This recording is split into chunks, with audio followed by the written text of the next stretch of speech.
اعوذ باللہ من الشیطان الرجیم بسم اللہ الرحمن الرحیم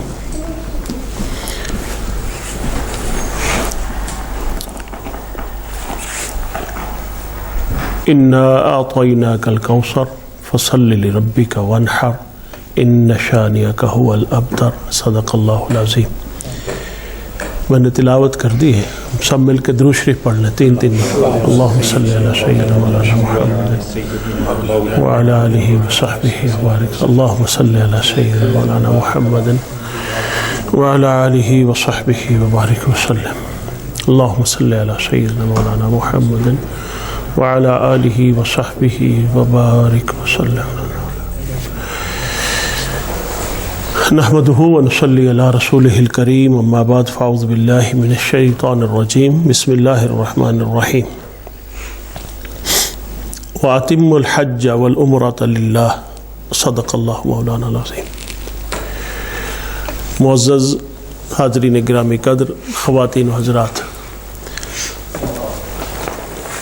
اللہ کا شکر ہے جس نے ہمیں یہ توفیق دی کہ اس کی نازل کردہ کتاب قرآن مجید فرقان حمید کا ہم موضوعاتی جو ہے مطالعہ ٹاپک وائز اس کی سٹڈی جو ہے وہ شروع کریں۔ آلریڈی آپ کی ہفتہ وار کلاس جو ٹرانسلیشن کی ہے محترم حافظ علامہ امتیاز صاحب جو لیتے ہیں وہ اسی طرح جاری رہے گی ایوری تھرسڈے۔ تو ان سے مشورہ ہوا تو ایک تھرسڈے جو ہے ہم قرآن پاک کی روشنی میں مختلف موضوعات جو ہیں ہماری زندگی کے ساتھ ریلیٹڈ اس کا انشاءاللہ تعالی مطالعہ کیا کریں۔ اسی ٹائم میں کوشش کریں گے کہ سرسری سا کچھ نہ کچھ اندازہ اس ٹاپک پہ ہمیں ہو جائے کہ قرآن پاک ہمیں کیا رہنمائی عطا فرماتا ہے۔ آپ بھی کوئی ٹاپک چاہیں تو سجیسٹ کر سکتے ہیں، محترم حافظ صاحب کو علامہ صاحب کو دے دیں کہ یہ ٹاپکس ہیں ہمارے، تو اس میں ہمیں قرآن پاک کی رہنمائی چاہیے کیسے کیا۔ وہ آپ کے عقیدہ سے متعلق بھی ہو سکتے ہیں، ہمارے اعمال صالحہ کے متعلق بھی ہو سکتے ہیں، ہمارے سوشل ایشوز جو ہیں ان کے متعلق بھی ہو سکتے ہیں، ڈیلی لائف میں ہمارے جو حقوق و فرائض ہیں ان کے متعلق بھی ہو سکتے ہیں۔ کسی بھی ٹاپک پہ اگر آپ پہلے بتا دیں تو ہم انشاءاللہ کوشش کریں گے کہ اس ٹاپک کو زیر بحث لائیں۔ اس کے لیے بہترین آپ لوگوں کے لیے جو ہم سب کے لیے کتاب ہے جو ہر عام بندہ تو نہیں پڑھتا نہ پڑھ سکتا ہے، مگر تھوڑا بہت شغف رکھنے والا قرآن پاک کے ساتھ وہ اگر چاہے تو حضور سید شیخ الاسلام کا ڈاکٹر محمد طاہر القادری دامت برکاتہ العالیہ کا جو انسائکلوپیڈیا ہے، قرآنی انسائکلوپیڈیا یہاں پہ موجود ہے، وہ اس میں سے آپ پڑھ سکتے ہیں۔ کم از کم 5000 موضوعات جو ہیں مختلف ہماری زندگی سے متعلق جو ہیں ان کا احاطہ کیا گیا، اس میں جتنی بھی آیات ہیں اس موضوع کے نیچے جمع کر دی گئی ہیں، تو آپ کو وہاں سے ہدایت مل سکتی ہے پڑھنا چاہیں تو۔ یہ ایک بہت بڑا، یہ کتابیں پڑھی گرد آلود ہوتی رہتی ہیں، تو کبھی کھول کے دیکھیں پڑھیں بھی، تو یہ انہوں نے ہمارے لیے اور امت مسلمہ کے لیے لکھی ہیں۔ یہ کیا آن لائن بھی ہے؟ جی آن لائن بھی موجود ہے، انگلش میں بھی ہے اور اردو میں بھی ہے۔ اور آج کا جو موضوع ہے وہ حج کے متعلق ہے، سگنیفیکنس آف حج، حج کی اہمیت، حج کے متعلق جو موضوعات ہیں۔ حج ایک بہت وسیع ٹاپک ہے، کافی وسیع، جو کہ قرآن پاک میں بار بار ذکر کیا گیا۔ آپ اس کی اہمیت اس سے بھی اندازہ لگا سکتے ہیں کہ یہ پلر آف اسلام میں سے ایک ہے، یعنی کہ کسی بھی بلڈنگ کو سپورٹ دینے کے لیے ہر پلر کی بڑی اہمیت ہوتی ہے، اور اگر ایک پلر ہل جائے تو وہ ساری بلڈنگ کو ہلا کے رکھ دیتا. تو اس کو پلرز آف اسلام میں سے ایک ہے. یہ شہادت جو ہے وہ ایمان لانے کا ایک دروازہ ہے، مگر عملی طور پر 4 ستونوں پر یہ بلڈنگ کھڑی ہے اسلام کی، دین اسلام کی. ایمان کی چھت ہے اوپر، مگر بلڈنگ کا جو سٹرکچر ہے اعمال کا وہ 4 ہے: نماز، روزہ، حج اور زکوٰۃ. جی تو یہ 5واں رکن اسلام ہے. اس کو قرآن پاک میں اگر ایز اے ٹرم، حج کی ٹرم کے طور پہ دیکھا جائے تو یہ 8 مقامات پر قرآن مجید میں 12 مرتبہ استعمال ہوا ہے. 8 آیات میں اللہ تبارک و تعالیٰ نے اس کو 12 مرتبہ استعمال. لفظ حج، اس کی ڈفرینٹ ڈیریویشنز اس میں مشتقات میں، کہیں پر سنگل صیغہ ہے، کہیں پر جمع ہے، اس طرح.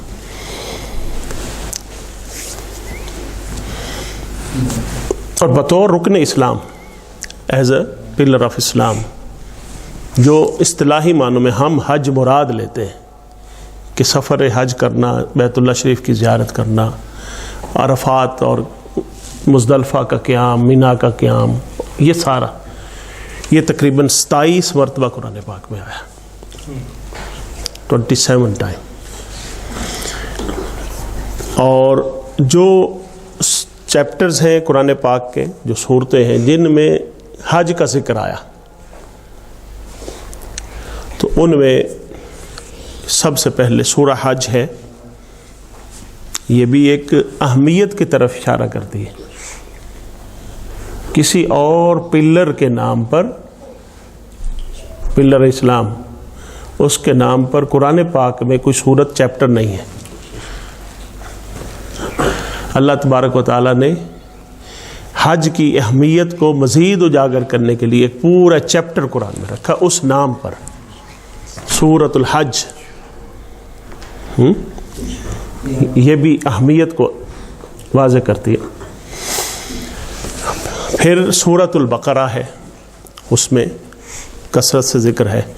سورۃ المائدہ ہے، سورہ آل عمران ہے، سورہ توبہ، ان میں، اور سورہ فتح، سورۃ الفتح.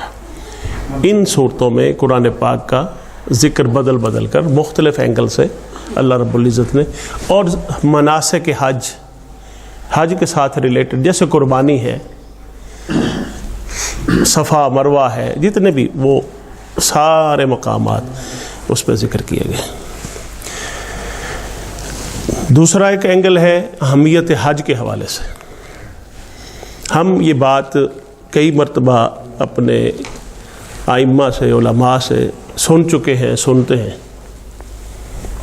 کہ اللہ تبارک و تعالیٰ نے حج کا جو رکن ہے اس کے اندر یہ صلاحیت رکھی ہے، جو کہ صلاحیت کسی اور رکن اسلام میں نہیں ہے. ان کی اپنی اپنی اہمیت ہے. نماز کی اپنی اہمیت ہے، زکوٰۃ دینے کی اپنی اہمیت ہے، روزے کی اپنی اہمیت ہے. ان کو مختلف انداز سے بیان کیا گیا، مگر کیٹیگوریکلی اس طرح کسی کے بارے میں نہیں فرمایا کہ جو بندہ مخلصانہ طور پر حج کر کے آئے اس کے سارے گناہ معاف. ہاں، کسی کے لیے بھئی آپ نمازی ہیں تو نماز میں ریگولر ہوں، ضمانت اس چیز کی نہیں ہے کہ آپ کے سارے گناہ معاف. روزے رکھیں، اس کی ضمانت نہیں ہے کہ آپ کے سارے گناہ معاف. زکوٰۃ میں ریگولر ہوں، زکوٰۃ دیں. یقیناً یہ گناہوں کو مٹانے کا ذریعہ ہے اور اللہ کی قربت کا ذریعہ ہے، مگر نبی کریم صلی اللہ علیہ وسلم کے یہ فرامین کہ اگر بندہ حج پہ جائے اور اس کے ایمان کے ساتھ اور احتساب کے ساتھ، یعنی اخلاص کے ساتھ تمام مناسک بجا لائے، حج کے تمام رکن ارکان پورے کرے، تو وہ ایسے ہوتا ہے جیسے ماں کے بطن سے اس نے جنم لیا ہے. سنیے نا یہ پہلے حدیث، مگر اس کو اس اینگل سے بھی دیکھیں نا، اور یہ کلیئرٹی بھی ہونا بہت ضروری ہے. ہم حاجی صاحب حج کر کے آ گئے جی، ہر ایک، اور کوئی بری بات نہیں ہے. اب حج بندہ کرتا ہے، جیسے نمازی کو، نماز پڑھنے والے کو نمازی کہتے ہیں، تو حاجی کو، حج کرنے والے کو حاجی بھی کہنے. مگر حج کے ساتھ بے شمار چیزیں ساتھ آتی ہیں. کئی اپنے اپنے ٹائٹل بڑھاتے. میرے ساتھ، ہمارے ساتھ ایک بچہ گیا عمرے پہ، فیملیز کے ساتھ عمرے پہ گیا، تو ہم نے عمرہ ادا کیا. تو عمرہ ادا کرنے کے بعد سب نے، اب بچے کی سوچ دیکھے تو اس کے پیرنٹس بھی ساتھ تھے. وہ ہوگا کوئی 9 سال کا، 8-9 سال کا. تو کہتا ہے کہ احرام کھول لیا تو کھانا شانا کھانے کے نارمل چل رہے تھے. تو اپنی امی اور ابو کو کہتا ہے کہ تسی مینوں حاجی کیوں نہیں کہہ رہے؟ حاجی وائی، مجھے حج میں نے کر لیا ہے، عمرہ کر لیا، تو آئی بیکم حاجی. یہ ذہن نشین کریں کہ حقوق اللہ دو ہے، حقوق اللہ اور حقوق العباد. حقوق 2 قسم کے.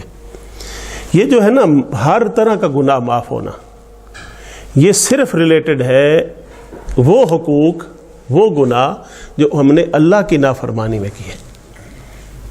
جی، اللہ نے کچھ چیزیں منع کی تھیں، وہ ہم نفس کے حملے میں آ گئے، شیطان کے حملے میں آ گئے، دنیا کے حملے میں آ گئے، کر بیٹھے، گناہ کر بیٹھے، اور اللہ کے حقوق کی نافرمانی کی، نمازیں چھوڑ دیں، غفلت کی، سستی کی. تو یہ صرف ان کے لیے ہے. حقوق العباد آپ چاہے 100 حج کر کے آئیں، وہ معاف نہیں ہوں گے. وہ معاف تب ہوں گے کہ جن کا حق مارا ہے ان کو حق ادا کریں، جن سے زیادتی کی ہے ان سے معافی مانگیں. وہ معاف کریں گے تو آپ کے حقوق العباد، اس کو کوئی بھی عمل معاف کرانے کی صلاحیت نہیں رکھتا سوائے اس کے کہ اس متعلقہ بندے کے پاس جائیں اور اس کو راضی کریں، معافی مانگیں. اگر والدین کا دل دکھایا ہے تو والدین کو راضی کریں. بہن بھائیوں کا حق مارا ہے تو ان کو حق ادا کریں. یہ دعاؤں سے توبہ یہ قبول نہیں ہوتی. یہ پریکٹیکلی یہ چیزیں کرنے سے یہ حقوق معاف ہوتے ہیں. ادروائز اس کا حساب جو ہے روز قیامت ہوگا. اچھا جی، دوسری ایک بات اس میں کہ حج اسی سے ریلیٹڈ حدیث پاک ہے، جیسے یہ اور لفظوں میں بیان کی گئی. حضرت عبداللہ رضی اللہ تعالیٰ عنہ اس کے روایت راوی ہیں، اور جامع ترمذی کی ہے یہ حدیث پاک. حضور نے فرمایا تابعوا بین الحج والعمرۃ فإنہما ینفیان الفقر والذنوب کما ینفی الکیر خبث الحدید والذہب والفدہ ولیس للحجۃ المبرورۃ ثواب الا الجنہ. کہ عمرہ اور حج یک بعد دیگرے کیا کرو، کیونکہ یہ افلاس اور غربت کو ختم کرتا ہے. افلاس اور غربت کو ختم کرتا ہے، اور گناہوں کو اس طرح مٹاتا ہے جیسے بھٹی، آگ والی بھٹی جو ہے وہ سونے کا میل کچیل نکال دیتی ہے، لوہے کا زنگ دور کر دیتی ہے. یہ انسان کو ایسے پاک صاف کر دیتا ہے، گناہوں کے میل کچیل کو انسان سے نکال دیتا ہے حج. اور حضور نے فرمایا کہ جب اس طرح کا حج ہو اس کی جزا جنت کے سوا کچھ نہیں ہوتی، اس کی جزا جنت ہے. اس حج کو کہتے ہیں حج مبرور. حج مبرور ایک سادہ لفظوں میں اگر سمجھے حج مقبول، حج مقبول ہو آپ کا ہے، مگر مبرور یہ تھوڑا سا ڈیفرنٹ لفظ ہے. ہم عبادت میں کوئی بھی بندہ نماز پڑھ رہا ہے یا عبادت کر رہا ہے تو ہم کہتے ہیں اللہ تعالیٰ قبول فرمائے، اللہ آپ کا حج قبول فرمائے، آپ کا سفر حج قبول فرمائے، یہی کہتے ہیں نا. مگر حج کے لیے یہ لفظ استعمال کیا گیا، حج مبرور۔ مبرور وہ عمل جس کی بنیاد بر پر ہو، اعمال بر۔ بر قرآن پاک میں اللہ تعالیٰ نے فرمایا کہ چوتھا پارہ آپ شروع کرتے ہیں، اعوذ باللہ من الشیطان الرجیم، لن تنالوا البر حتی تنفقوا مما تحبون۔ تم نیکی کے اندر جو ایک چھپا ہوا احساس ہے، احساس فرحت، اللہ کی قربت کا احساس، اور وہ جو اندر انسان کی فیلنگز ہوتی ہیں کسی بھی نیک عمل کے قبول ہونے کی، وہ بر ہے۔ فرمایا تم ہرگز بر کا تصور، بر یعنی نیکی کا فیض نہیں پا سکتے جب تک تم اپنی پسندیدہ چیز اللہ کی راہ میں خرچ نہ کرو۔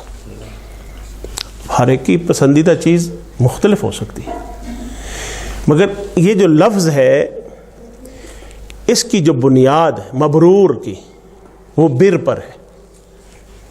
بر اللہ تعالیٰ کے ناموں میں سے بھی ایک نام ہے، البر۔ اللہ تعالیٰ کے اسماء پڑھے نا، اس میں سے بھی ایک نام ہے البر۔ بر نیکی، سادہ ترجمہ یہی کرتے ہیں نیکی کے کون، مگر اس کے اندر چھپی ہوئی جو معنویت ہے وہ اللہ تعالیٰ کی قربت ہے، اللہ کی رضا اور خوشنودی ہے۔ اب اس کے اوپر بنیاد رکھی، اس کو فرمایا حج مبرور، یعنی وہ حج جو بر پر بنیاد ہو جس کی۔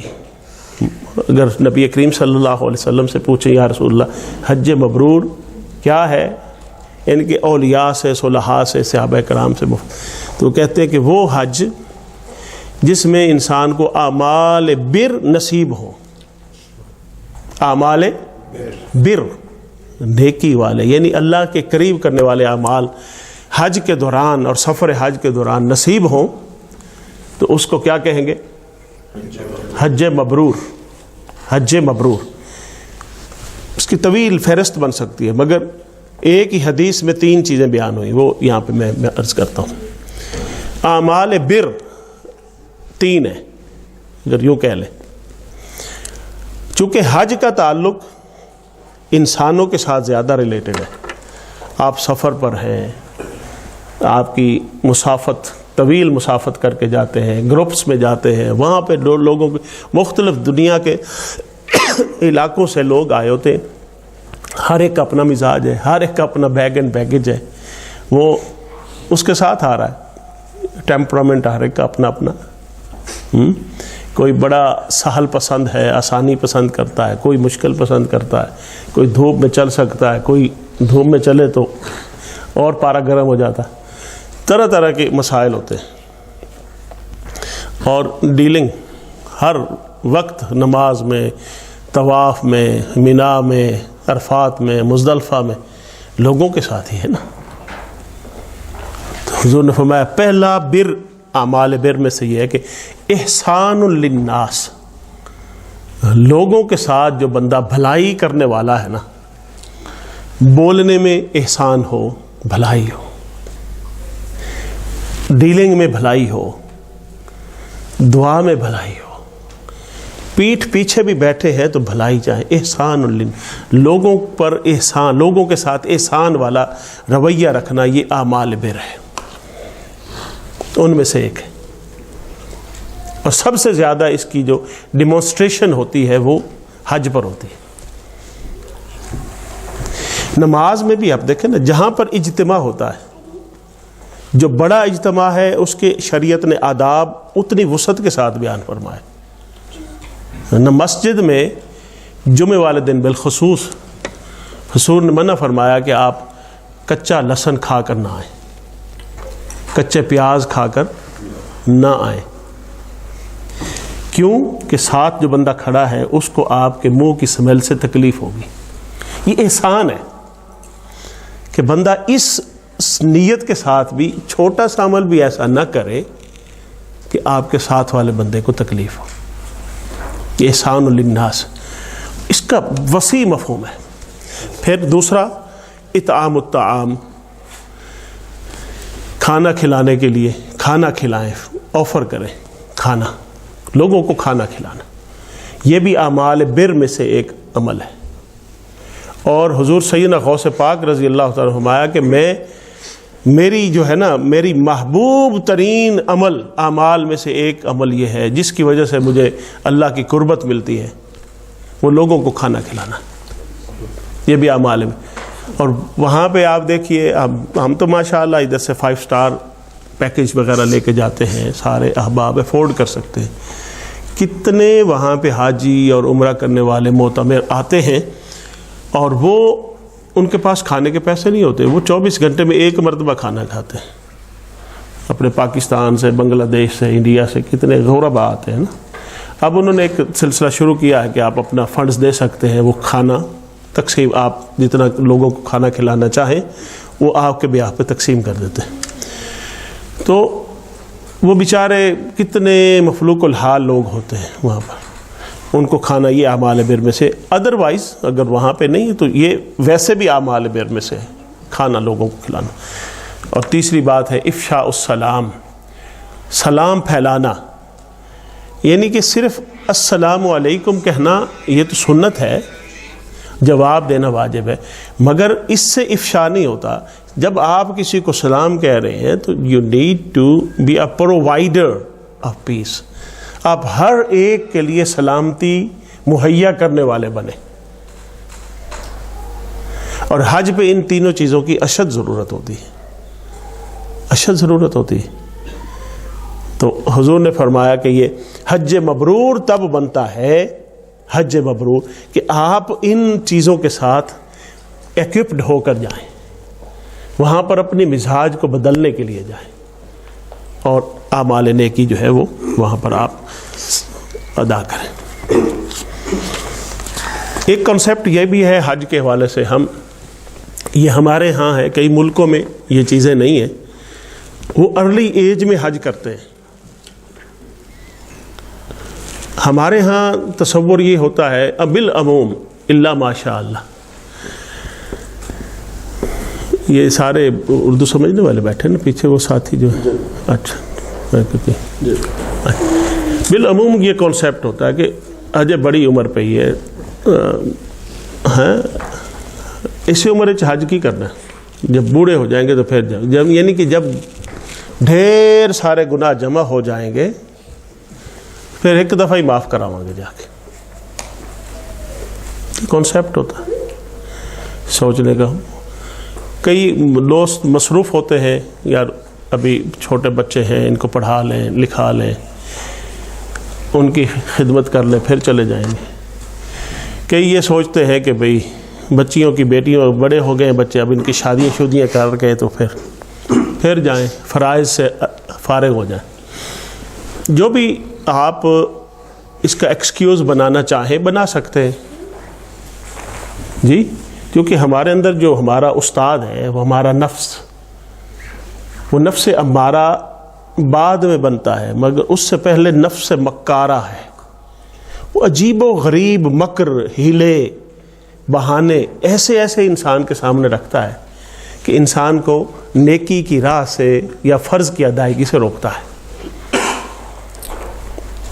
صبح شام ہم انسان ہیں تو ایکسپیرینس کرتے ہیں، اگر انسان نہیں ہے تو آپ کہہ سکتے ہیں بھئی ہم نے تو ایکسپیرینس نہیں کیا، مگر یہ ساری چیزیں انسان ہی ایکسپیرینس کرتے ہیں۔ جبکہ انڈونیشیا کے مسلمان ہیں، غالباً ملائیشیا کے بھی شاید ایسے ہیں، وہ شادی سے پہلے ان کے ہوتی ہے کوشش کہ ہمارے بچے حج کر لیں، پیرنٹس کی کوشش بھی ہوتی ہے، شادی بعد میں کرتے یا پھر شادی کر کے فوراً حج پہ روانہ ہوتے۔ یہ ایک اچھا کلچر ہے کہ شادی بھی ایسے موقع پہ کریں کہ تاکہ شادی کے فوراً بعد حج پہ چلا جایا جائے، اچھی چیز ہے۔ مگر یہ ہمارے پاکستان، انڈیا، بنگلہ دیش میں یہ کلچر نہیں ہے۔ ہم بالکل جب عمر، اس کو قرآن پاک نے کہا ارذل العمر، یعنی کہ عمر کا گھٹیا ترین حصہ، جب بندہ بوڑھا ہو جاتا ہے اور چلنے پھرنے سے وہ قابل نہیں رہتا چلنے پھرنے کے، یا کمزور ہو جاتا ہے، ہمت نہیں رہتی، کسی کی سپورٹ چاہیے ہوتی ہے، تو پھر ہم حج کی تیاری کرتے ہیں، پھر دعا کرتے ہیں یا اللہ اتھے ہی رکھ لیں، ہاں واپس آنے کی ضرورت نہیں۔ اب صورتحال یہ ہے کہ نبی کریم صلی اللہ علیہ وسلم نے فرمایا کہ اجل الحج فإن أحدكم لا يدري ما يعرض له، جب تمہارے اوپر حج فرض ہو جائے، یعنی کہ تم فزیکلی فٹ ہو، ہیلدی ہو، فائنینشلی افورڈ کر سکتے ہیں، یا کوئی سفری رکاوٹ نہیں ہے، کوئی ایسا بھی حج نے سعودی عرب نے ویزے بند کر دیے ہیں، نہیں جا سکتے۔ ابھی 67,000 پاکستانی حاجی، یہ یورپین حاجی، جی یہ پاکستان کی تاریخ کا سب سے بڑا سکینڈل ہے جو حج کے نام پہ کیا گیا ہے، حج کے نام پہ، اور کتنے ارب روپے وہ وہاں پہ پڑے ہیں، پتہ نہیں کس کے اکاؤنٹ میں ہیں، مگر حاجیوں کے پیسے تو چلے گئے نا۔ اب یہ ان کی ویلڈ مجبوری ہے، ٹھیک ہے، وہ نہیں جا سکتے۔ اسی طرح آپ دیکھیے کہ کسی کے والدین بزرگ ہیں، بوڑھے ہیں، ان کی لک آفٹر کرنے والا کوئی نہیں سوائے اس بندے کے۔ اگر وہ افورڈ بھی کر سکتا ہے، خود بھی فزیکلی ہیلدی ہے، مگر والدین کی لک آفٹر کرنے والا کوئی نہیں ہے، تو والدین کی خدمت کرنا ترجیح رکھتا ہے کہ وہاں پر ان کی خدمت پہلے کی جائے، حج کو مؤخر کر سکتا۔ اس طرح کے جو ایشوز ہیں وہ ایکسکیوز بن سکتے ہیں، ادروائز حضور اجل الحج، جو ہی حج فرض ہو، یعنی کہ فائنینشلی تو آپ افورڈ کر سکتے ہیں اور فزیکلی ٹھیک ہے اور سفر کی بھی کوئی رکاوٹ نہیں، تو حج میں عجلت کرو، حج میں فوری طور پر حج ادا کرنے کی نیت کر لو۔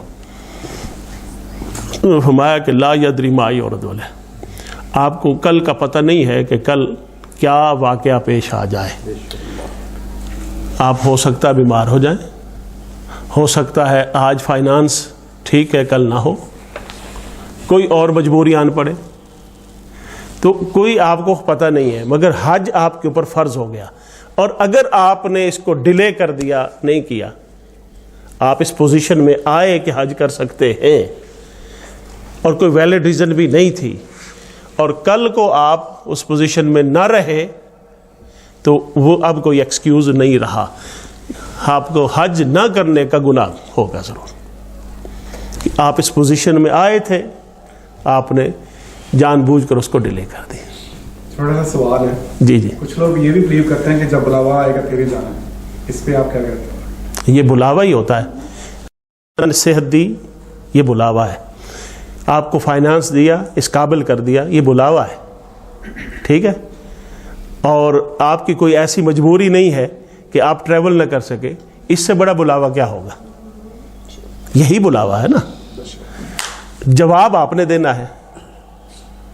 بلاوا کوئی جبریل امین تو نہیں آئیں گے کہ آپ کو پوسٹ کارڈ ڈال جائیں، کہتے ہیں قسمت میں ہے وہ ہے۔ نہیں نہیں، یہ قسمت ہم نے خود لکھنی ہوتی ہے، یہ قسمت کے عجیب و غریب تصورات ہم نے من گھڑت بنائے ہوئے، یہ جو میں بتایا نا کہ نفس مکر سکھاتا ہے، یہ اس کی آؤٹ کم ہے، یہ ساری چیزیں کہ قسمت پہ چھوڑ دیا جی، جب بلاوا آئے گا چلے جائے، باقی سارے کام قسمت پہ ہیں، وہ ساری خود قسمت لکھ رہے ہیں، بھئی ایک گھر سے 2 بن جائیں، ایک بزنس سے 4 ہو جائیں، 12 گھنٹے دنیا کمانے میں رہیں، ہاں یہ قسمت خود لکھ رہے ہیں، اور حج جہاں پہ ہر چیز معطل کر کے آپ کو جانا ہے، وہ قسمت اللہ کے ہاں چھوڑ دیے۔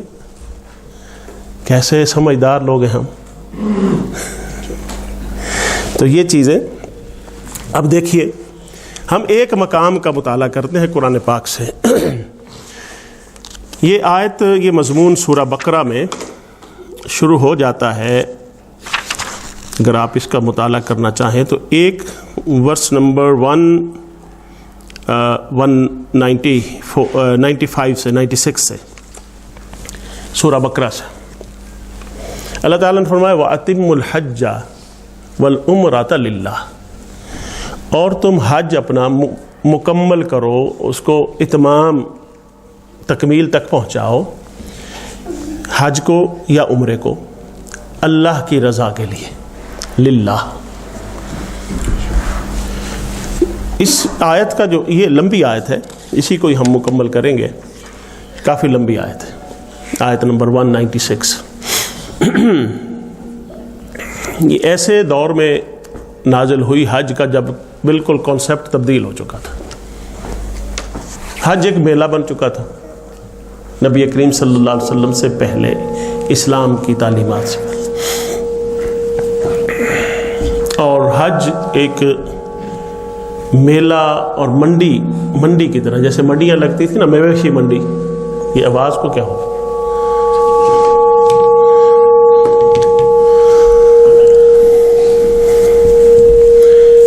مطلب ہے کہ لوگ موسٹلی حج پہ جاتے تھے تجارت کی غرض سے،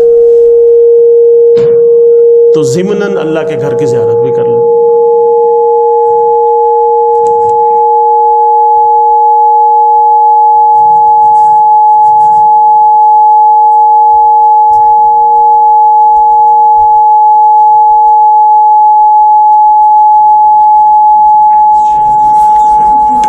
تو ضمناً حج بھی زیارت بھی کر لی.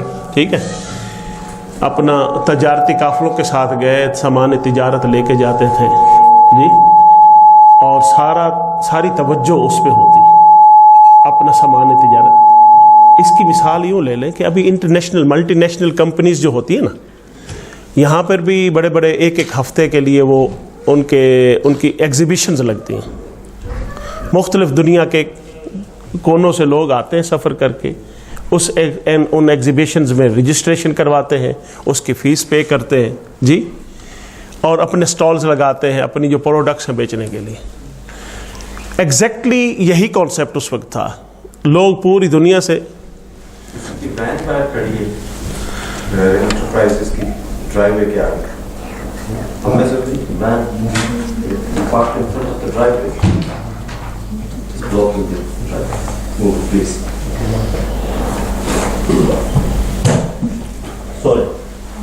کوئی بات.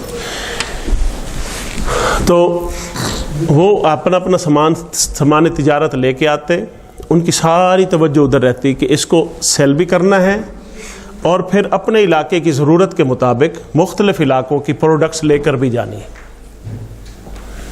یہ ایک مصروفیت یہ ہوتی. دوسرا یہ ہوتا کہ اب ہفتے کے لیے، مہینے کے لیے وہ وہاں پر پہنچے ہوئے حاجی یا معتمر، عمرہ کرنے والے، تو ان کو انٹرٹینمنٹ بھی چاہیے ہوتی تھی. وہاں پہ کوئی اس طرح کا تو نہیں ہوتا تھا انٹرٹینمنٹ کے لیے جیسے آج کل وہ یہ لافٹرز کے شو ہیں، مگر اس کلچر میں بڑے بڑے خطباء ہوتے، خطیب ہوتے، جن کی مہارت ہوتی عربی زبان پر، شعراء ہوتے، وہ شعر و شاعری کی مجالس ہوتی، لوگوں کے جو ہے لفاظی لوگ سنتے، اور پھر فصاحت اور بلاغت کا اپنا سکہ جو ہے وہ جماتے. اور تو یہ ساری رات یوں چلتا، ایسی مجالس منعقد ہوتی شعر و شاعری کی. اور حج کا یعنی عبادت کا ذرہ برابر بھی تصور نہیں تھا. قرآن پاک میں تو یہاں تک بھی آیا ہے کہ ان کا جو حج تھا کہ وہ بیت اللہ شریف کے ارد گرد طواف کرتے تھے، ننگے طواف کرتے تھے اور سیٹیاں بجاتے تھے. آپ اس سے اندازہ لگا سکتے ہیں کہ حج کا کلچر کیا بن گیا تھا. تو اللہ تبارک و تعالیٰ نے توجہ ادھر ڈائیورٹ کی. اتم الحج والعمرۃ للہ، کہ للہیت یعنی اللہ کے لیے تم حج کرو، کسی اور پرپز کے لیے یہاں پہ آنے کی ضرورت نہیں ہے. اب ہم دیکھیے تھوڑا سا اپنے آپ کو کمپیریزن ہم اپنے حالات کا کریں. آج کل حج کا کیا تصور ہے، یا عمرے پہ ہم جاتے ہیں؟ مطلب کہ جب سے یہ سوشل میڈیا آیا اس نے بھی ہمیں ایک نئی لائن پہ لگا دیا. جتنے موجود لوگ ہیں، مطلب ہے کہ یہ طواف کر رہے ہیں بیت اللہ شریف کے ارد گرد، کتنے لوگ ہوتے ہیں. آپ ان دنوں گئے ہیں، اگر مطلب کہ اللہ تعالیٰ نے سعادت بخشی ہے، پچھلے چند سالوں سے آ جا رہے ہیں، مدینہ پاک میں چلے جائیں یا بیت اللہ شریف میں جائیں. میں اگر محتاط اندازے سے کہوں تو کم از کم 50% لوگ موبائل کے ذریعے سوشل میڈیا کے ذریعے کہیں اور ہوتے ہیں، وہ وہاں پر موجود نہیں ہوتے، وہ اپنے گھر میں ہوتے ہیں، یہ فیملی کے ساتھ ان کو دکھا رہے ہوتے ہیں، ساتھ طواف بھی کر رہے ہیں، بیت اللہ شریف کی زیارت بھی کروا رہے ہیں، تو اس میں للہیت کہاں ہے؟ تو یہ نہیں.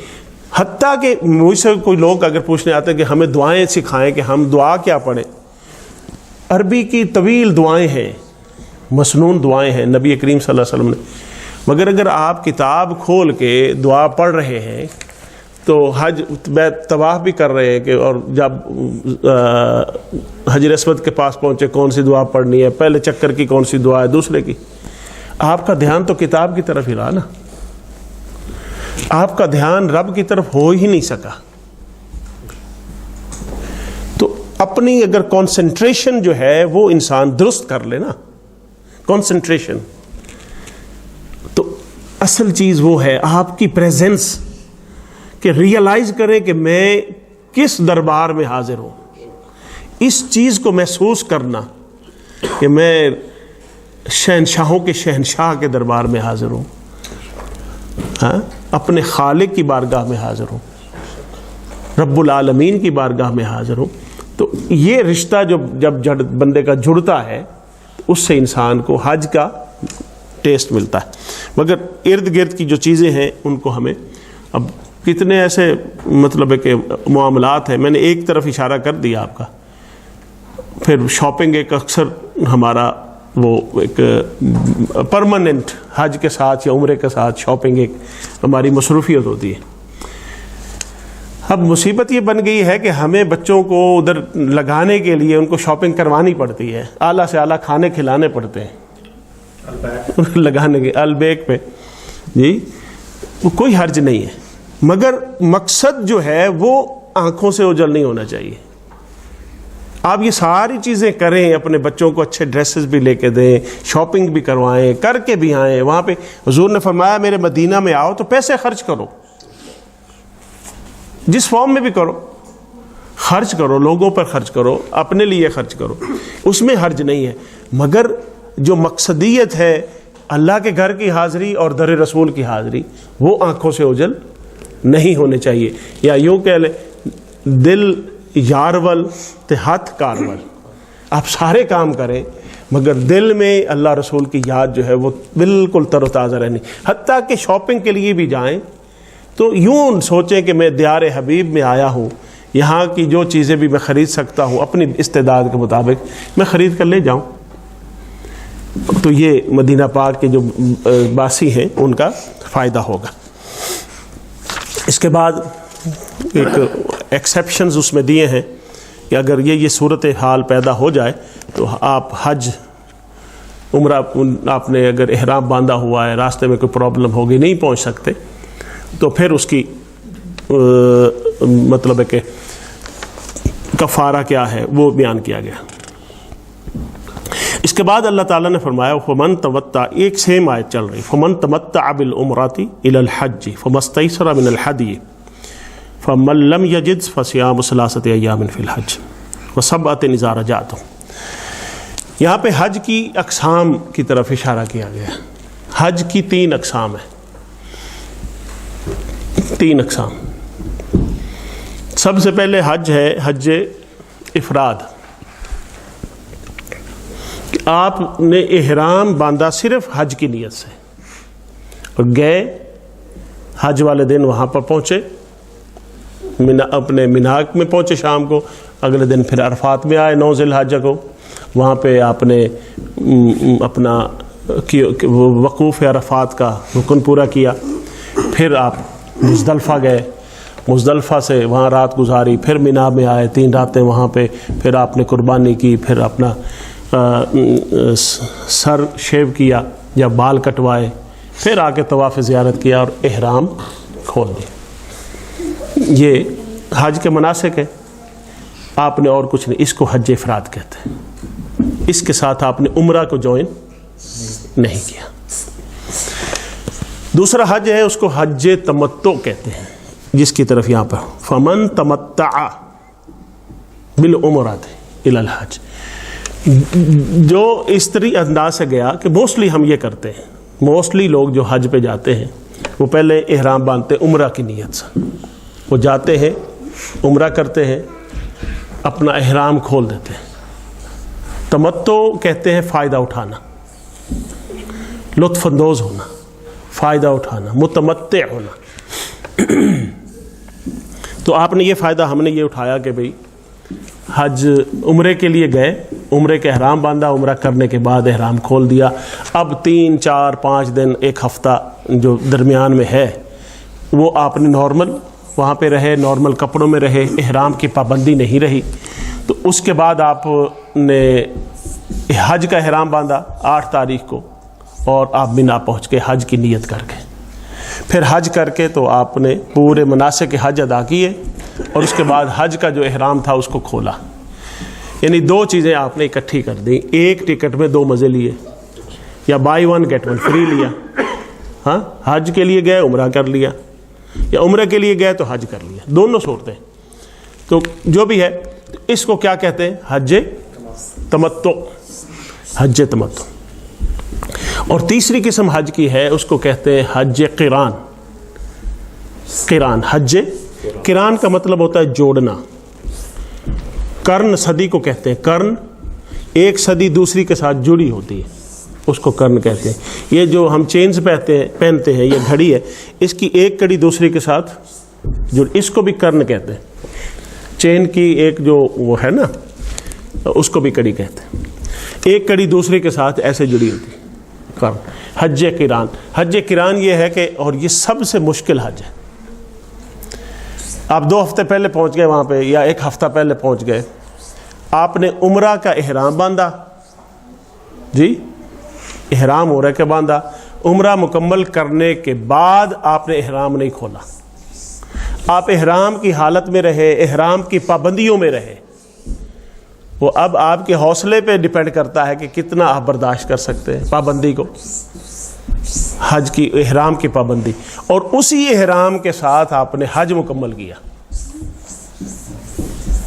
کئی ایسے اللہ کے نیک بندے ہوتے تھے، وہ 1 مہینہ ہے احرام کی پابندی میں رہتے، کئی مہینے احرام کی پابندی میں گزارتے، اور عمرے کے ساتھ حج کو ملاتے، اور پھر حج کرنے کے بعد احرام کھولتے۔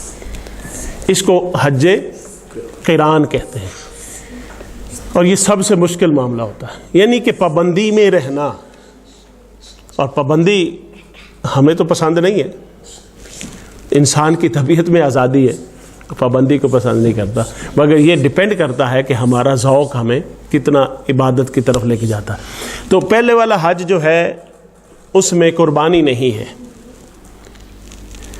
دوسرے 2 جو حج ہے، یعنی کہ جو آپ نے حج تمتع کیا، عمرے کے ساتھ حج اور حج کے ساتھ عمرہ ملایا، یا آپ کو حج قران یعنی کہ دونوں کو ملایا، اس میں آپ کے اوپر ایک قربانی واجب ہے، یہ قربانی کرنی پڑے۔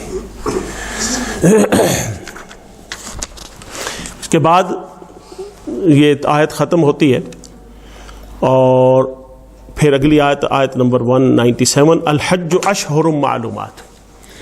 حج معروف مہینوں میں، حرمت والے مہینے 4 ہیں، 3 اکٹھے آتے ہیں اور 1 سیپریٹ ہے۔ حرمت والے مہینے، رجب جو ہے نا، رجب، ماہ رجب جس میں معراج النبی کا واقعہ ہے، وہ سیپریٹ ہے، اور 3 اکٹھے ہیں، ذی قعد، ذی الحج اور محرم، یہ 3، آخری 2 اور پہلے والا۔ الحج اشہر معلومات، حج کے چند مہینے ہیں جو معلوم ہیں۔ ومن فرض فیہن الحج، ان مطلب 4 مہینوں میں رجب سے شروع ہو جائیں اور آگے گنتی شروع کر دیں، جس کے اوپر حج جی جو نیت کر لے، فمن فرض فیہن، اس میں حج کرنے کی نیت کر لے، اس کے اوپر 3 چیزیں لازم ہیں، فلا رفث ولا فسوق ولا جدال فی الحج، جہاں سے ہم نے بات شروع کی تھی، اعمال البر، ان تینوں چیزوں کا تعلق ان کے ساتھ ہے۔ فلا رفث، رفث کہتے ہیں بے حیائی کے کام، بے حیائی کے کام، بے حیائی والی گفتگو، بے حیائی۔ رفث کا ایک مطلب ہے کہ دیکھیے، ایک تو پابندی ہوگی احرام کی کہ کہ ہسبینڈ اینڈ وائف ہیں وہاں پہ تو ان کا فزیکل ریلیشن نہیں ہو سکتا. اگر آپ مطلب ہے کہ یہ ہوگا تو ایک دم یعنی ایک قربانی جو ہے وہ واجب ہوگی, یہ جرمانہ ہوگا. مگر رفث کا معنی یہ ہے کہ کسی قسم کی بے حیائی کی گفتگو ہو یا بے حیائی کا عمل ہو یا بے حیائی کی طرف انسان دیکھے, فلا رفث, یہ جائز نہیں ہے. اس سے حج براہ راست متاثر ہوتا ہے, حج کا عمل, اس کی برکات, اس سے بالکل انسان کو پرہیز کرنی. اور سب سے بڑی جو بے حیائی کا سورس آج کل ہماری جیبوں میں ہوتا ہے اور ہر وقت ساتھ ہے, جو چین نہیں لینے دیتا. بعض اوقات اتنی ایڈکشن ہمیں بڑوں میں اتنی آ گئی ہے, یقین جانیے کہ ہم اس کے بغیر بیٹھ ہی نہیں سکتے. رات ایک دوست سے میری ملاقات ہوئی, بس اسی کو ہم یہاں پہ کنکلوڈ کریں گے. تو وہ اچھے خاصے پڑھے لکھے, میں مطلب ایڈکشن دیکھی. انہوں نے مجھ سے سوال کیا, فون سائڈ پہ رکھ دیا ایسے, ہم 1 to 1 تھے نا, بندہ اور بھی کوئی نہیں تھا. فون سوال کر کے فون سائڈ پہ رکھ دیا. جب میں نے جواب دینا شروع کیا تو انہوں نے فون اٹھا لیا. میں چند جملے بولے, پھر ایک بندہ آپ کی طرف دیکھ ہی نہیں رہا تو آپ کیا سمجھیں گے. پھر میں تھوڑا سا سلو ہو گیا بولنا, خاموش, شاید انہوں نے ریئلائز کیا, پھر فون رکھا. جب میں چند جملے اور بولے پھر انہوں نے فون اٹھا لیا. یعنی کہ 5-7 منٹ کی گفتگو میں یہ عمل 10 مرتبہ ہوا. یہ بڑے سینئر لوگوں کی بات کر رہا ہوں, جو پڑھے لکھے لوگ ہم ہیں سارے. ہماری اتنی ایڈکشن اس آفت کے ساتھ ہو گئی ہے, اس پریشانی مصیبت کے ساتھ ہے. تو وہاں پر بھی جا کے ہم مطلب ہے کہ جب بھی حج کر کے عمرہ کر کے ہم بیت اللہ شریف میں نماز پڑھ کے آئیں اور کمرے میں آ کر سارا دھو دیں, طرح طرح کے کلپس دیکھ کے. مسجد میں شروع ہوتی ہے. ہاں بالکل, وہ مسجد میں تو شروع ہو, آپ باہر گئے تو وہ ذکر ہو چکا پہلے. مسجد میں تو آپ دکھا رہے ہوتے نا, دیکھ نہیں رہے ہوتے. اب کمرے میں آ کے پھر دیکھنا شروع ہوتے. اچھا, ولا فلا رفث ولا فسوق, فسوق بھی نہیں ہے. فسوق کہتے ہیں جمیع المعاصی کلہا, ہر طرح کا نافرمانی چھوٹی سے لے کے بڑی تک یہ معاصی میں آتی ہے.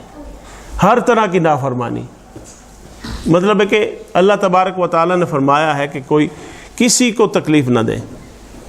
ہم اگر پش کر کے بھی کسی کو حجر اسود کی طرف بڑھ رہے ہیں نا, اور اس کو اگنور کر کے یا پیچھے پھلانگ کے جا رہے ہیں, تو یہ مناسب نہیں, یہ معاصی میں آتا ہے.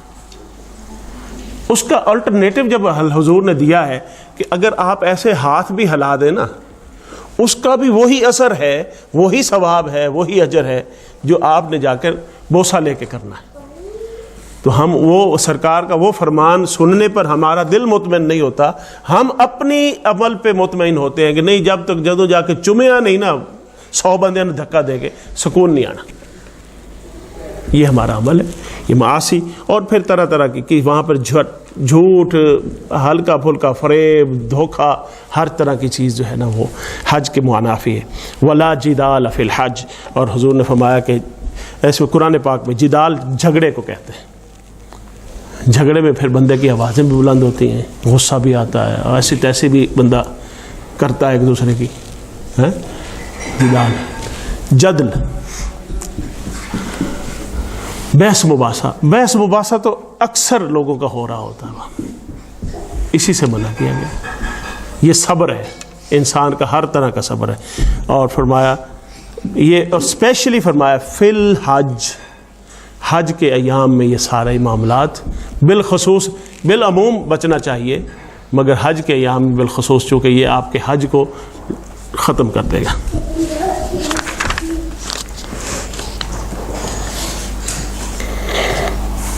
آخری بات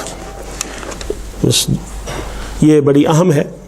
مشرکین کی عادت تھی, مشرکین کی, وہ آخرت پر ایمان نہیں رکھتے تھے. مشرکین آخرت پر ایمان نہیں رکھتے تھے. یہ سارے حج کا ذکر کر کے ایک فرمایا کہ فَإِذَا قَضَيْتُم مَنَاسِكَكُمْ فَاذْكُرُوا اللَّهَ كَذِكْرِكُمْ آبَاءَكُمْ. ایک تو ان کی عادت تھی جب حج کے مناسک اپنے جیسے بھی کرتے تھے, وہ کرنے کے بعد بیٹھ کے اپنے باپ دادا کی فضیلتیں بیان کرتے, ان کی کہانیاں قصے سناتے, میرے پیو نے یہ کیتا, میرے دادے نے یہ کیتا, یہ اس طرح کی ساری چیزیں. قرآن پاک نے ان کو اللہ تعالیٰ نے فرمایا یہ کیا فائدہ دیں گے؟ فَاذْكُرُوا اللَّهَ كَذِكْرِ آبائِكُمْ، تم اللہ کو یاد کرو جیسے اپنے باپ دادا کو بڑے زمین آسمان کے کلابے ملا کے یاد کرتے ہو نا، اسی طرح اس سے بلکہ زیادہ احسن طریقے سے رب کو یاد کرو۔ ایک تو اس سے عادت سے روکا، اور یہ عادات ہمارے اندر بھی ہیں۔ ہم چما دیگر نیست، ہم جیسا کوئی نہیں، ہمارے پیو دادا اس طرح کے تھے، نہیں، یہ انسانی مسلمانی رویہ نہیں ہوتا، یہ مصطفی رویہ نہیں ہے۔ اور پھر حضور نے فرمایا کہ قرآن پاک میں وَمِنَ النَّاسِ مَن يَقُولُ، چونکہ کافر جو تھے وہ آخرت پر ایمان نہیں رکھتے تھے، وہ ایک ہی دعا مانگتے تھے، کیا کہتے تھے؟ ربنا آتنا فی الدنیا وما لہ فی الآخرۃ من خلاق، یا اللہ ہماری دنیا کو اچھا کر دے۔ ان کی ساری اے ٹو زی، الف سے لے کر یہ تک ساری دعاؤں کا مرکز ان کی دنیا ہوتی تھی، تو دنیا مانگتے بس۔ ربنا آتنا فی الدنیا، اللہ تعالیٰ نے فرمایا وما لہ فی الآخرۃ من خلاق، آخرت میں ان کا کوئی حصہ نہیں ہے۔ ہم ذرا سوچیں کہ ہم بھی اس دنیا سے کبھی نکلے، ایمان تو ہے، کبھی ہم نے اللہ کو مانگا، اللہ سے کبھی رسول پاک صلی اللہ علیہ وسلم کی محبت مانگی، کبھی اتباع رسول مانگی، کبھی اطاعت الہی مانگی۔ ہماری دعائیں شروع بھی ہماری دنیا کی ضرورتوں سے ہوتی ہیں، وہ یہ نہیں کہہ رہا کہ نہیں مانگنی چاہیے، جائز اور ناجائز ساری دعائیں ساری دنیا سے ریلیٹڈ ہیں، آخرت سے ریلیٹڈ بہت کم ہوتی ہیں، اگر ہوتی بھی ہیں تو اس میں ہم کچھ ان پٹ نہیں دیتے۔ وہ چاہتے ہیں کہ صرف امام صاحب کی دعاؤں سے ہو جائیں، پیر صاحب کی پھونک سے ہو جائیں، کسی کے دم درود سے ہو جائیں، نہیں، ایسے نہیں ہوتا۔ اگر دنیا جو بالکل ذلیل چیز ہے اس کے لیے آپ اتنی ایفرٹ کر رہے ہیں تو آخرت تو بہت اعلیٰ چیز ہے، وہ بغیر ایفرٹ کا کیسے مل سکتی ہے؟ اللہ تعالیٰ نے فرمایا وَمِنْهُمْ مَنْ يَقُولُ رَبَّنَا آتِنَا فِي الدُّنْيَا حَسَنَةً۔ مسلمانوں میں سارے ایک جیسے نہیں ہیں، ان میں کچھ ایسے بھی ہیں جن کے انداز دعا یہ ہیں، وہ کہتے ہیں اے ہمارے رب ہمیں دنیا میں بھی بھلائی عطا فرما اور آخرت میں بھی بھلائی عطا فرما، یعنی دنیا بھی اچھی عطا فرما، یعنی ایسی دنیا دے کہ ہم آخرت کو اچھا کر سکیں، جو آخرت کو اچھی کرنے والی ہو، اور وَقِنَا عَذَابَ النَّارِ، اور ہمیں دوزخ کے عذاب سے بچا۔ حضور نبی اکرم صلی اللہ علیہ وسلم نے ایک شخص کو دیکھا، وہ بالکل ایسے مریل سا ہو گیا، دبلا پتلا پیلا رنگ اس کا۔ حضور نے فرمایا کہ کیا تم کوئی کیا کرتے ہو، کوئی پڑھتے تو نہیں؟ اس نے عرض کیا یا رسول اللہ صلی اللہ علیہ وسلم میں یہ دعا کرتا ہوں کہ اے اللہ مجھے جو قیامت والے دن عذاب دینا نا وہ اسی دنیا میں دے لے، یہ دعا کرتا ہوں۔ حضور نے فرمایا اچھا کیا تم اللہ کے عذاب کو برداشت کر سکتے ہو؟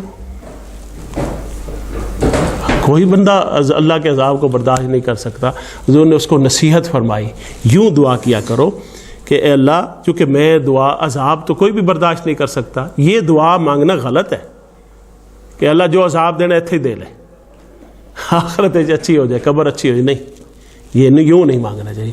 یہ دعا فرمائی ربنا آتنا فی الدنیا حسنۃ وفی الآخرۃ، اے اللہ ہمیں دنیا میں بھی بھلائی عطا فرما اور آخرت میں بھی بھلائی عطا فرما۔ یہیں پر ہم اس آج کا کلام ختم کرتے ہیں۔ یہ ذہن نشین کریں کہ حج ایک رسم کے طور پہ نہیں کرنا چاہیے، حج فرض ہے تو ایک دفعہ ضرور کریں، نفل حج سے بہتر ہے آپ اللہ کے دین کا کام کریں، وہ کئی نفلی حج کا ثواب آپ کے کھاتے میں لکھوا دیں گے۔ اللہ کے مخلوق کی خدمت کریں، اللہ کے بندوں کی خدمت کریں، یہ انسان کو کئی حج کا مستحق بنا دیتا ہے۔ اللہ تعالی ہمیں عمل کی توفیق عطا فرمائے۔ چلو یہ منتھلی سلسلہ جاری رہے گا، آپ کے فیڈ بیک کا بھی میں منتظر رہوں گا کہ اگر یہ آپ پسند فرمائیں تو منتھلی یہ سلسلہ ہمارا جاری رہے گا۔ جی یہ باقاعدہ حافظ صاحب کو فیڈ بیک دیں، ہم اس کو مزید امپروو کریں اور آپ کی تعداد بھی تھوڑی سی بڑھ جائے، چلو اچھا ہے۔ سود سے ریلیٹڈ کچھ، کیونکہ اس کنٹری کا سب سے بڑا مسئلہ سود، اس سے ریلیٹڈ کچھ آنے والے جو سیشن ہوں گے یہاں پہ، اس میں ایک ڈیٹیل جیسے مورگیج ہے، ایک حلال مورگیج ہے، ایک دوسری ہے لیز ہے، گاڑی لیز لیتے ہیں وہ دوسرے تو یہ پورا ڈیٹیل اس کو کور انشاءاللہ ضرور، تو یہ سب سے بڑا مسئلہ بڑا ریلیونٹ ہے، اور انشاءاللہ نیکسٹ چاہے آپ ٹائٹل یہی لکھ دیں اس پہ گفتگو کر لیں انشاءاللہ. اللہم صلی علی سیدنا محمد وعلی آلہ وصحبہ. انتظام کیا کرنے کو کے لیے بس جواب وغیرہ کے لیے دعا کر رہے ہیں، ان کے ویزے کے لیے. ربنا آتنا فی الدنیا حسنۃ وفی الآخرۃ حسنۃ وقنا عذاب النار. اللهم إنا نسألك العفو والعافية والمعافاة الدائمة في الدين والدنيا والآخرة. یا اللہ آج کا یہ درس قرآن جو ہم نے یہاں پر ہل ویو اسلامک سینٹر میں اس کا آغاز کیا ہے، میرے اللہ اپنی بارگاہ میں قبول و منظور فرما، اور جس حسن نیت کے ساتھ میرے اللہ حافظ صاحب نے اس کا آغاز کیا اور ہم سب کو دعوت دی، میرے اللہ ان کو اس کا اجر عظیم عطا فرما، اور ہمیں قرآن پاک کے عظیم سمندر میں سے چند قطرے ہمیں عطا فرما، اس کی علم کے، اس کی معرفت کے، اس پر عمل کرنے کی توفیق عطا فرما. جتنے دوست یہاں پر آئے ہیں، ہماری بہنیں آئی ہیں، سب کا آنا قبول فرما، اور حضور نبی اکرم صلی اللہ علیہ وسلم کی محبت، اتباع اور اطاعت نصیب فرما، اور ہمیں اپنی زندگیوں میں میرے اللہ سرکار دو جہاں کی حاضری نصیب فرما، اور بیت اللہ شریف کا حج نصیب فرما. یا اللہ حضور نبی اکرم صلی اللہ علیہ وسلم کی جمیع امت کے حال پہ رحم فرما، جتنے بیمار ہیں ان کو شفا عطا فرما، پریشان حالوں کی پریشانیاں دور فرما، اور ہمارے مرحوم والدین کی بخشش و مغفرت فرما، ان کے درجات بلند فرما. آج کی اس مجلس کا ثواب ہم ان کی روحوں کو اصال کرتے مولا، ان کی قبروں میں اس ثواب کو پہنچا، ان کی قبروں کو نور علی نور بنا، اور ہمیشہ ان کو منور فرما. جس طرح انہوں نے ہماری پرورش کی ہے میرے اللہ بچپن میں، اسی طرح تو ان کے ساتھ محبت اور رافت والا سلوک فرما. آج کے اہتمام میں جن دوستوں نے حصہ ڈالا ہے، اہتمام کیا ہے میرے اللہ، ان کے اس اہتمام کو قبول فرما. اس مجلس کے صدقے سے اور اپنے عظیم کلام کے صدقے سے میرے اللہ ان کی جو نیک دلی مرادیں ہیں پورا فرما. ویزے کے مسائل ہیں یا جابز کے مسائل ہیں میرے اللہ، تو رزاق ہے بلکہ خیر الرازقین ہے میرے اللہ، ہر ایک کو اچھا رزق عطا فرما، رزق کے وسائل عطا فرما. قل رب اغفر وارحم وانت خیر الراحمین. صلی اللہ تعالی علی خیر خلقہ ونور عرشہ محمد وآلہ وصحبہ اجمعین برحمتک یا ارحم.